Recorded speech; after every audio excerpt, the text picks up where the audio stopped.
Arvoisa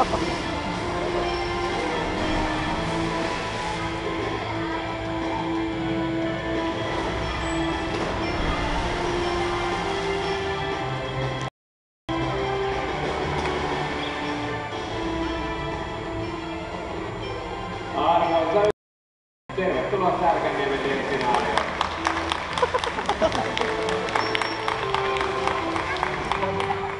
Minun nimeni on Petri ja kanssani täällä tänään delfiiniä kouluttamassa Kirsi ja Jonna.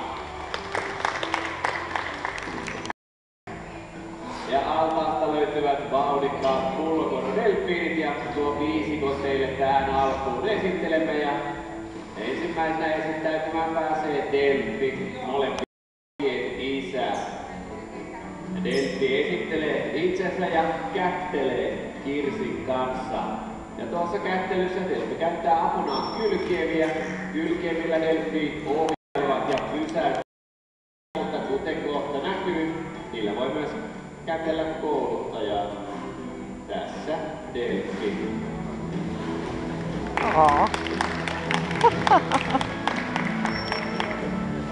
Ja tässä näkyy vielä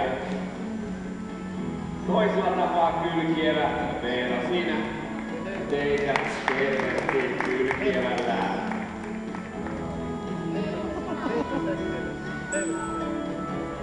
Ja Veera on tämän delfiinolovan vanhin jäsen ja johtaja.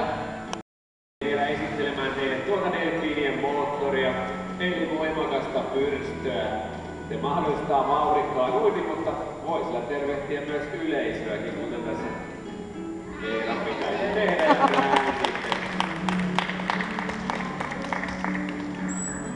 Veera teitä pyrstellään tervehtii. Veera on Eevetti-näiti. Leevi-näiti löytyy tuolta delfin vierestä, eli kyseessä on pitkä ja vaalea näsi. Näsi on helppo tunnistaa.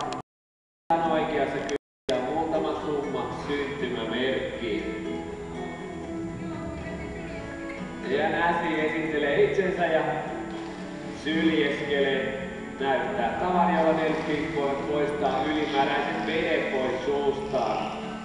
Ympäröivää vettä delfiinit eivät juo, vaan saavat kaiken tarvitsemansa nesteen ravinnosta. Se muodostuu pääosin kalasta ja ylimääräiselle vedelle käy näin. Se sylkäistää pois. Mallia näyttää näsi.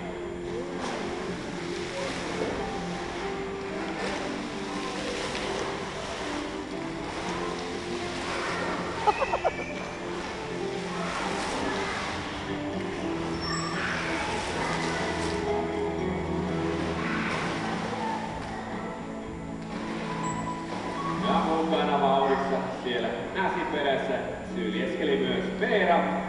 Ja näin delfiinit on teille esitelty ja vauhdikkaat veljekset Leevi ja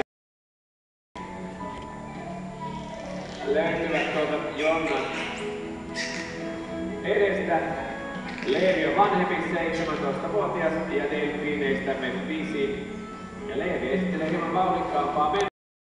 Se delfiiniä saattaa hetkittäin saavuttaa lähes 40 kilometrin tuntinopeuden, mutta tässä sitten Leevi pyrähdys.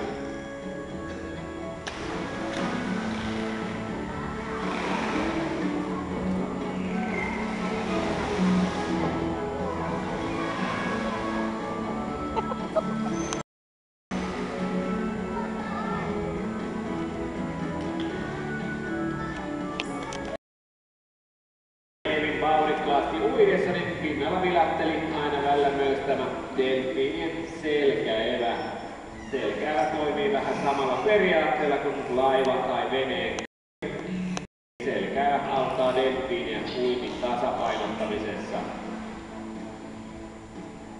Kuomuksemme Eevertti löytyy siitä Leevin viereltä. Leevi on täysikasvuisen delfiinin kokoinen, joten ehkä paras tapa erottaa